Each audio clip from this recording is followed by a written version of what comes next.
Tonight, the Cincinnati Bengals are hosting the Pittsburgh Steelers in the biggest game of the Bengals season, not just yet, but of all 18 weeks, all 17 games, this is the most important game for the Cincinnati Bengals.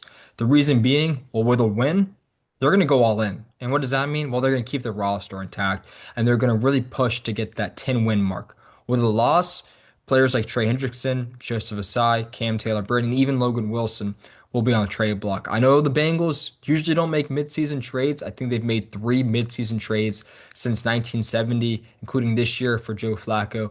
But I do think the Bengals will move players, especially Trey Hendrickson, at the deadline if they lose this game tonight. And when you look at the playoffs since the 17-game season began, you need to win 10 games to make the playoffs. Look back at last year. Every team that made the playoffs in the AFC and in the NFC had 10 wins or more. And for Bengals fans, you probably remember what happened with the Denver Broncos. The Bengals beat the Broncos to improve to 9 wins, the Bengals did.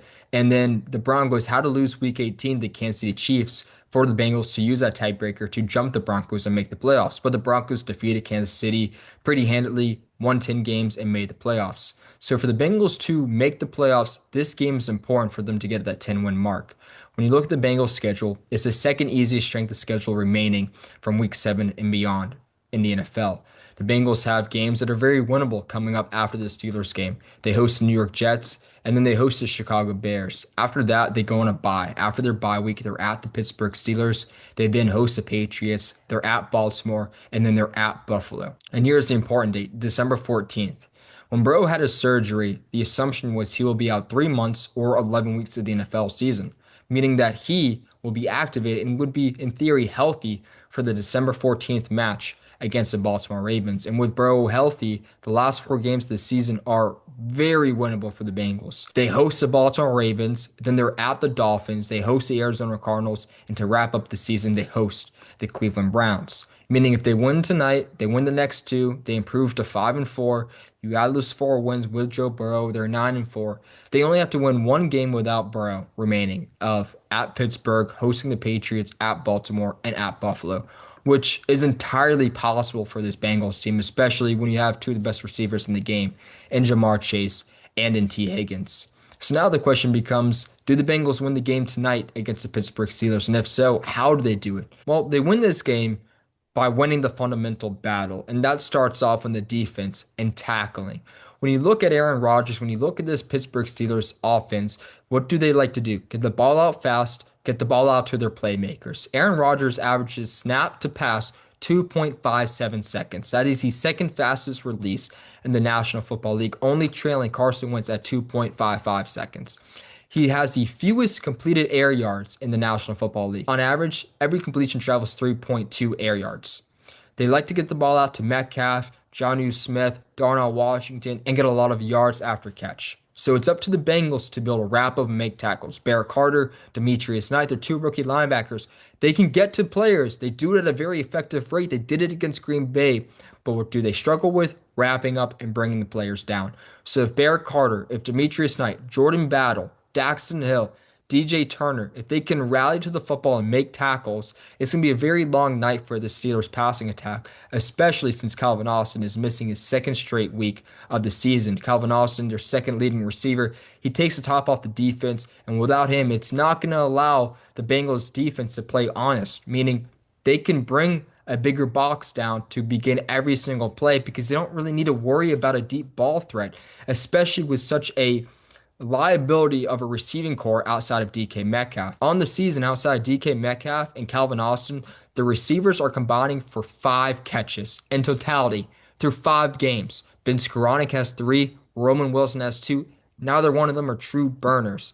So this Pittsburgh Steelers offense, its passing attack is really going to struggle. The second thing the Bengals need to do in order to win this game is stop the run, which maybe it's easier said than done, but in fairness to the Bengals rushing defense, they have played a couple tough running backs the past couple weeks. Last week they played Josh Jacobs. The week before they played that dynamic duo of Jahmyr Chase and David Montgomery. Now they're playing Jaylen Warren and Kenneth Gainwell. It's movable force against stoppable object tonight between the Bengals and the Steelers in the run game. The Bengals are surrendering the second most rushing yards per game at 135.7, but the Pittsburgh Steelers had the fourth lowest rushing yards per game at 84. Kenneth Gainwell, Jaylen Warren, they're great receiving backs. They're great change of pace running backs, but they aren't very good at running the ball. Jalen Warren's 5'8", 215. Kenneth Gainwell's 5'9", 200 pounds. It can be a long night for this Pittsburgh Steelers offense, especially if the Bengals can hold the running game in check. Offensively, how did the Bengals win the game? Even though they're playing a vaunted front seven and just honestly a bunch of great players on this Pittsburgh Steelers defense, how the Bengals win this game on the offensive end is taking a page out of the Steelers playbook. And what does that look like? Well, it looks like getting the ball out in 2.57 seconds from snap to release. Get the ball out to Jamar Chase. Get the ball to T. Higgins. They're the best wide receiver duo in the National Football League. They both receive massive extensions to be what? To be playmakers. So how do the Bengals get yards? Well, you get the ball out fast to Jamar Chase and T. Higgins and say, let's hope they can make somebody miss.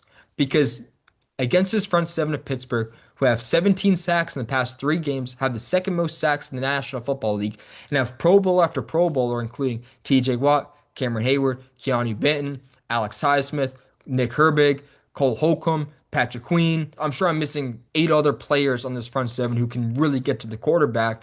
You can't trust Flacco just to sit around in the pocket and wait for Jamar Chase to get 30 yards downfield because that just won't be happening with such a weak offensive line for the Bengals. The other thing the Bengals need to try to utilize more in this game against a vaunted front seven of the Pittsburgh Steelers is run a lot of 12 personnel.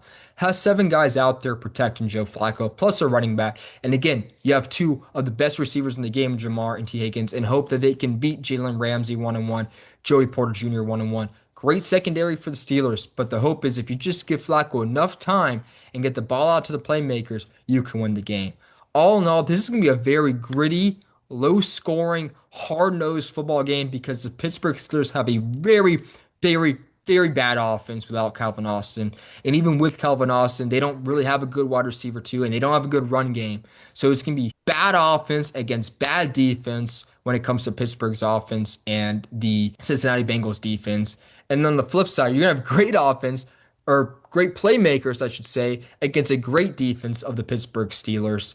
And it's going to be low scoring. It's going to be gritty. It's going to be grinded out football. But ultimately, I'm picking the Bengals to win this game because I do truly believe their defense is going to do a better job of holding the Pittsburgh Steelers offense in check than vice versa. And I do trust Jamar Chase and T. Higgins to get something going, especially after what we saw week 6 against the Green Packers. That second half of the game for the Cincinnati Bengals, they looked like they had something going. Jamar Chase was making plays. T. Higgins was making plays. Chase Brown even got a little something going. Reality is the run game won't be there, but the point being there was some excitement and some positivity coming out of the Bengals from a game which we have not seen for the 4 weeks leading up to it. Against Jacksonville, when they had Joe Burrow get hurt, against Detroit, against Denver, and against the Minnesota Vikings, when everything was just, honestly, for lack of better terms, lackluster with the team. On top of that, Mike Tomlin is not very good on Thursday Night Football. He's 2-9 in his career on Thursday Night Football, and that's a telling stat because it shows that, well, he's not very good on the short turnaround, Sunday to Thursday, and that can only play in the favor of the Cincinnati Bengals, especially since they're at home. I'm picking the Bengals to cover 5 plus 5.5, and I'm picking the Bengals to win and ultimately make a real push to make the playoffs. So let me know what you guys think. Please like, comment, subscribe. Also, let me know other things you want to hear about. Drop them in the comments. Thank you guys so much and have a blessed day.